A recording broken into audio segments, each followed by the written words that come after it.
72,000 విలువ చేసే 9 American dollar నోట్లను చోరీ చేస్తుండగా ఆ దొంగను పట్టుకోవడం నేరం అవుతుందా? నేను అడుగుతా ఉన్నా, ఆ దొంగను పట్టుకోవడం నేరం అవుతుందా?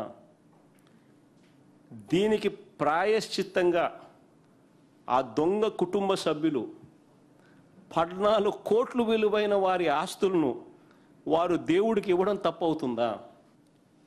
కేసు నమోదు చేసినారు, తిరుపతి కోర్టులో ఛార్జ్ షీట్ వేసినారు, మెగా లోక్ అదాలత్ కోర్టులో కేసును పరిష్కరించినారు.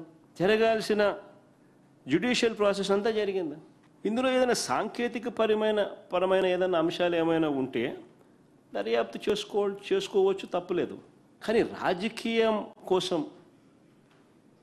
రాజకీయాలు మనసులో పెట్టుకుని ఈ ఘటన జరిగినప్పుడు అక్కడ చైర్మన్గా వైవి సుబ్బారెడ్డి ఉన్నాడనో, అక్కడ చైర్మన్గా భూమన కరుణాకర్ రెడ్డి ఉన్నాడనో, వాళ్ళ మీద బురద జల్లాలని తప్పుడు స్టేట్మెంట్ల కోసం, తప్పుడు స్టేట్మెంట్లు ఇచ్చే విధంగా